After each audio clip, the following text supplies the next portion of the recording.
Ayun.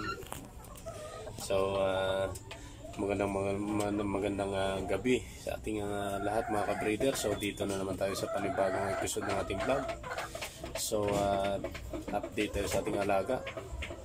So, medyo malinsangan kaya nagtanggal tayo ng damit mga ka-breeder. Ang init.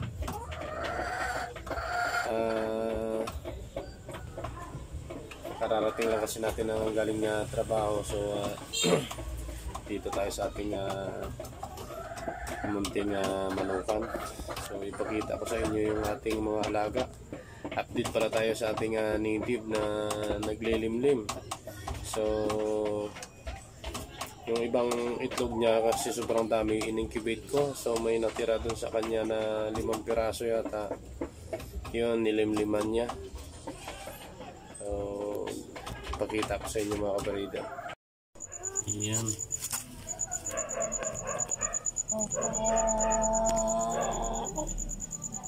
Yan, naglimlim na.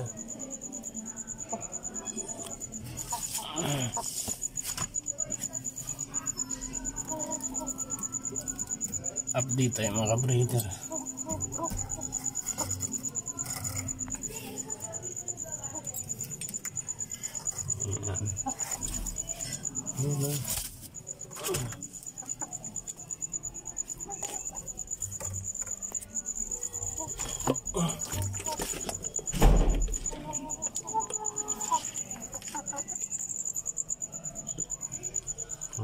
Ang roster natin.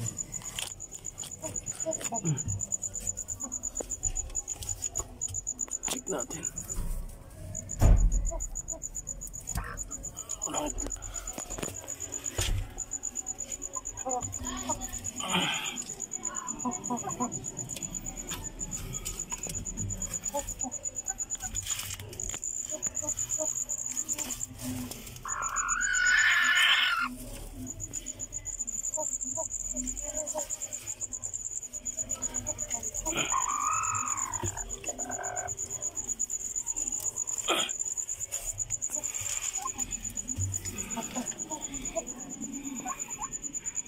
Yan.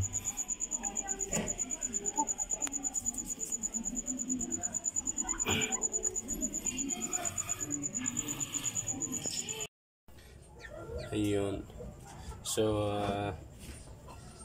pakita ko sa inyo kung gaano na siya kalaki mga ka-breeder.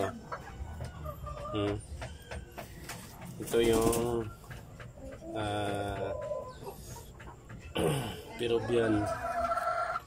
Peruvian ouch, ang kulit. Peruvian Black Knight, yung black skin. Kita nyo, ang ganda na itsura. Ito yung kapatid nito, hindi black skin. Yun ang pinalit natin sa talisay na baldado, yung gawin nating broodcock. So, ayan. 2 buwan pa lang ito mga ka-breeder. Tingnan mo, ang haba ng pano, tangkad.